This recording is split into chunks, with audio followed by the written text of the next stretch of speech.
Maxi Bio Café. CongoDialogue.com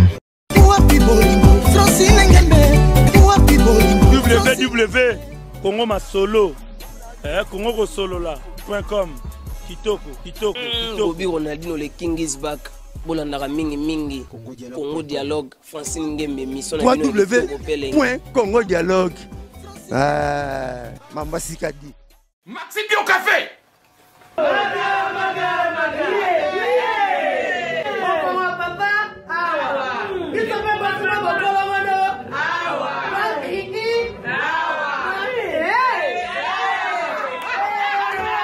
A connaît pas demande Hémorroïde. Oh, il y a diabète. une année avant. Sous réserve. Il y a un hôtel. Comment tu poses à Kayo Moko? Expliquez mon ninga soit un problème la couple. Expliquez maman. C'est l'homme ils ont mis sa vie sur la couple et Tout ok.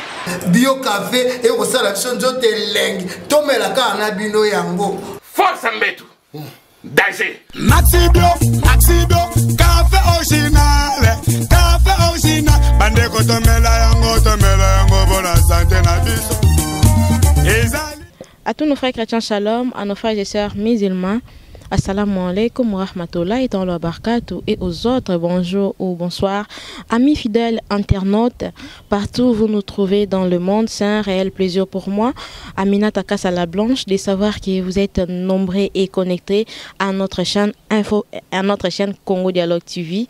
Et bana mama Francine Ngembe, balanga ka ko tika bino bo la sous-informité, na yango boyo kaki yokaki. Par-ci par-là, na ba réseaux sociaux, bon mona kike, ba image mususu et lobby keo, et peut-être des cinquantenaires et ziki. Nani a lobby qui est peut-être des cinquantenaires et ziki. Est-ce que c'est vrai? Hôpital Mobimbe ziki ou c'est pas vrai? Donc, biso ba maman Francine Ngembe, ba combattante ya solo et longo na papa na biso caméraman na fils nzabi to quitter sur le terrain to gender ko to ba information auto memeli bino bo mona na ba image papa fils alors ça no ba image pour mona ba image bino moko ndenge hôpital ngo epeli moto. mon Dieu. Wow. Hey! Mais c'est tout le bâtiment? C'est côté la circule courant. Wow.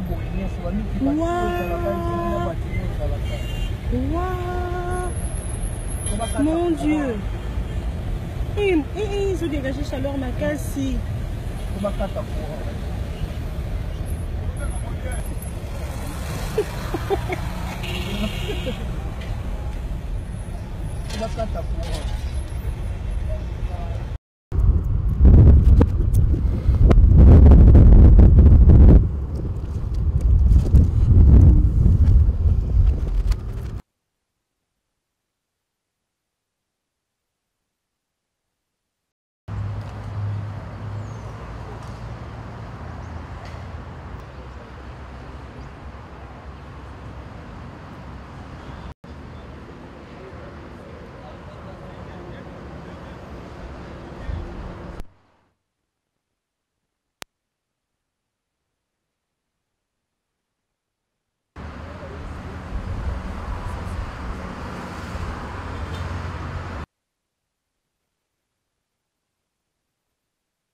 Bande ko balandi ya Congo Dialogue Télévision bino mo bomoyi ba image donc eza nango ndenge batamukili bazolo baté ndi bat balobi ke batumbi bakisa ba indien donc ceci c'est là biso moko ngai ndeko na bino Aminata Kasala Blanche na elongo na cameraman na biso fils Nzabi tokendaki tiku na peut-être du cinquantenaire tokitaki na tokoti penati na kati malgré que tozaki ba image n'a pas si vraiment en tout cas baboyi babino bapesi hors l'état ko na pesi hors l'état ba journaliste ba kota ba zo ba image mais biso tokotaki donc na ndenge moko passe tozu ba image au bout ko mona wana donc to questionnaki bango mai to lancer bango caméra ezalaki te baloba donc balobi na biso ke eloko esalamaki ezalaki ke coup circuit ya basinga ya courant na kati ya garage nde et c'est ça qui était déclenché donc et ça qui donc a coup circuit nde ça pe esika oyo moto banda ope bomona ba image bomona wana eza musika na hôpital omoni eza musika donc eza na garage donc na gaso bataka ba mituka na bango ya ba ambulance wana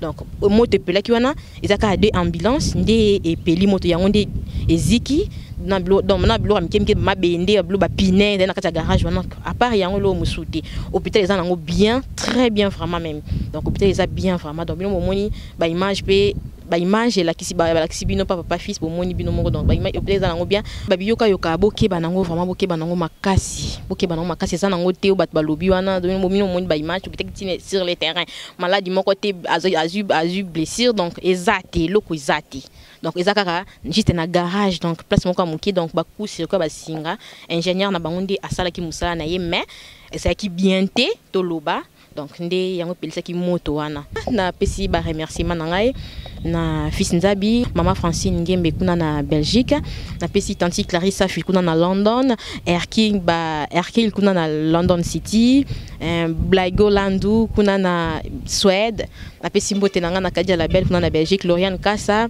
prof de Lina moto na Tembe moto ba mbongo Camille Kassa kuna na États-Unis donc yo kuna nde motema mama Nadine business ba salam iska bozali Shora Kassa batinyo surtout famille Kassa Mobimba papa nanga Bakar Kassa Juma Matondo ba camarade na yo équipe nationale Mobimba Karine Mokonde la baronne ba salam no isko zali kuna na Lubumbashi lelo ndeza arrivé donc tozo zela toujours nyama encore na bosanyote la kaka Mustafa Malembe isko zali donc ba salam na yo donc tokutani à la prochaine actualité.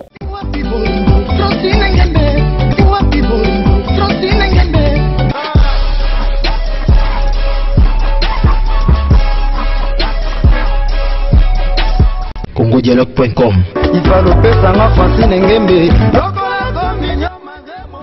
congodialogue.com